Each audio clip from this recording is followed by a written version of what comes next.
네네. 투표 독려 운동을 하고 계시는데 네. 이번 대선에서는 어떤 대통령이 됐으면 좋겠습니까?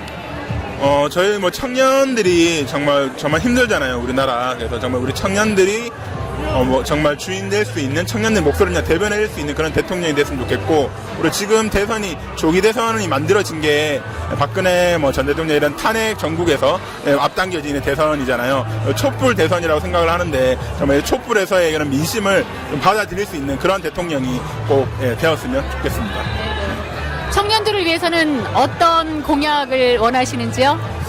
정말 저희 제일 힘든 게 아무래도 일자리에 대한 문제인 것 같아요. 일할 데가 없는, 또 특히나 대구 같은 경우에는 더 없는 것 같더라고요. 청년 실업률이 거의 전국 거의 꼴찌에 달하는 게 대구인데, 대구에서 정말 청년들이 마음껏 일할 수 있고 청년이 꿈꿀 수 있는 좀 그런 정책들이 좀 많이 만들어졌으면 좋겠습니다. 네. 대통령이 되실 분한테 어떤 원하시는 말씀 좀 한번 해주시죠. 정말 대선 때만, 선거 때만 그냥 반짝하고 이래 국민들 위하는 척하는 그런 대통령이 아니라 정말 대선 기간 동안 하는 약속들 꼭 지키고 이행하는 그런 꼭 대통령이 되셨으면 좋겠습니다. 네, 안녕하세요. 네. 네네네네. 이번에는 어떤 대통령이 됐으면 좋겠습니까? 국민들이 그 박근혜 대통령을 퇴진시켰는 만큼 촛불로 지금 이번 대선이 치러진다고 생각하는데 촛불의 민심을 반영한 그런 국정 운영을 하는 대통령이 됐으면 좋겠습니다. 청년을 위해서는 특히 어떤 공약을 내놓으시면은 하는 바람이 있어요? 저는 어쨌든 공약 어떠한 수많은 공약, 좋은 공약이 있어도 그것을 실천하지 않으면 빌공약이 된다고 생각하거든요. 한반도 사드 배치 문제를 좀 반드시 철회시켰으면 좋겠다. 다음 정권에서 좀 책임지고, 그래서 지금도 긴급하게 그 소성리에서는 많은 분들이 걱정하시고 농성도 하고 계시는데, 사드 배치 문제를 좀 제일 먼저 해결해 줬으면 좋겠다, 이런 생각입니다.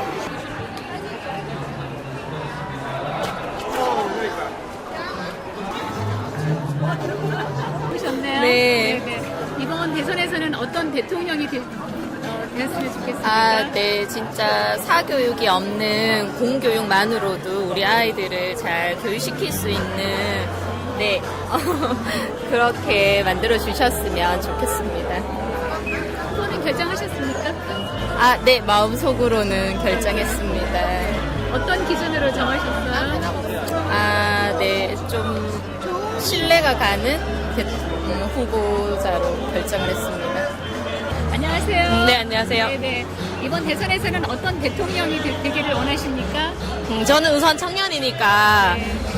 사실 저는 청년 정책이 사실 청년 주체로부터 나온다고 생각하거든요. 그래서 사실은 청년을 수혜적으로 베풀어준다고 생각하지 말고 청년들의 이야기를 직접 듣고 청년들의 상황이나 청년들의 현실 같은 걸로 들어서 정책에 반영해서 정책을 많이 만들어서 정말 청년들에게 실효성 있는 정책을 할 수 있는 그런 대통령이 되었으면 좋겠어요. 네. 의사소통이 잘 되는 그런 대통령을 원하시는 것 같은데. 그런 건 아니고요.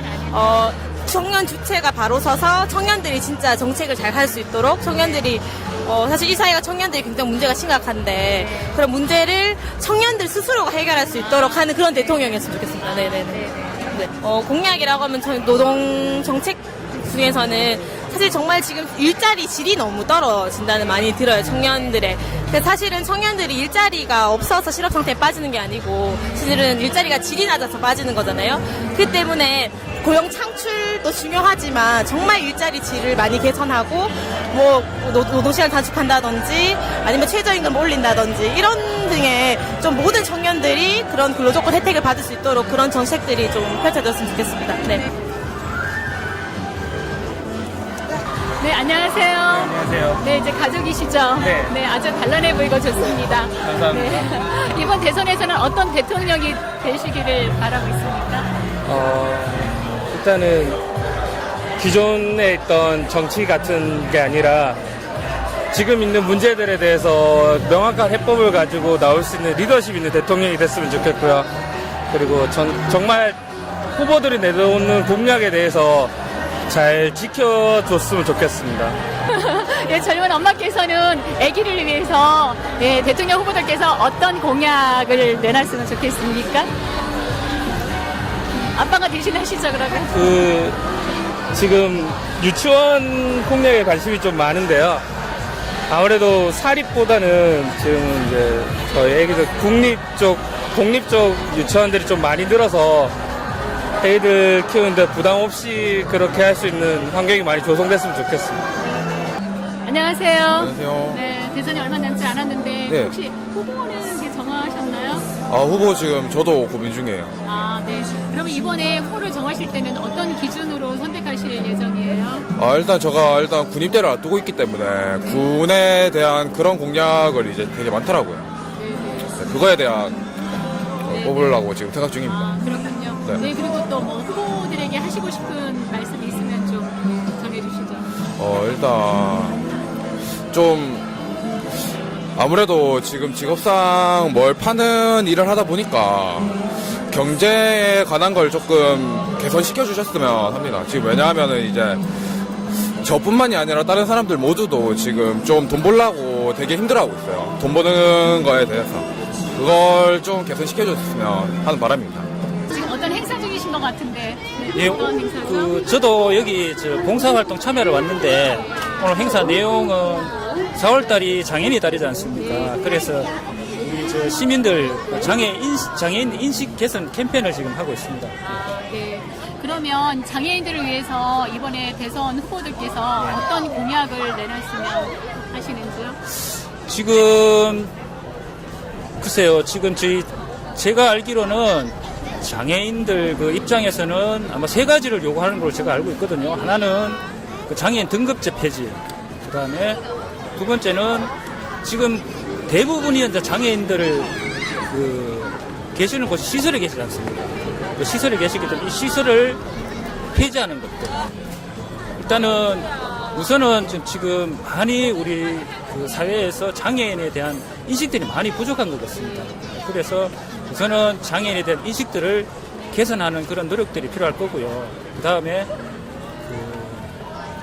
우리 그 장애인들도 비장애인과 마찬가지로 인간이라는 것 그리고 이런 인권들이 중요하다 하는 것들을 이런 사회적 인식들이 저변 확대가 돼가지고 더불어 잘 살 수 있는 그런 사회가 좀 되도록 그런 인식을 갖고 장애인 정책을 좀 펼쳐 주셨으면 그렇게 하는 바랍니다.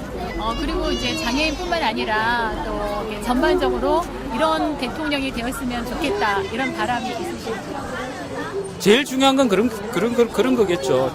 일단은 국민들의 소리를 항상 들어줄 수 있는 그런 귀가 열린 대통령.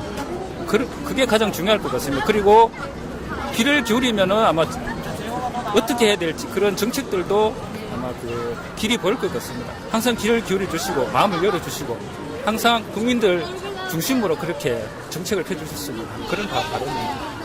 이제 선거일이 이제 얼마 남지 않았는데 어떤 대통령을 뽑으실 예정이세요? 예, 우리나라가 이 노무현 김대중 대통령을 거치면서 민주화를 이루어왔는데 그 이후로 박근혜, 이명박 이 정권 때 민주주의가 가장 후퇴했습니다. 그래서 민주주의를 가장 잘 발달시킬 수 있는 그런 후보를 뽑아야 됩니다.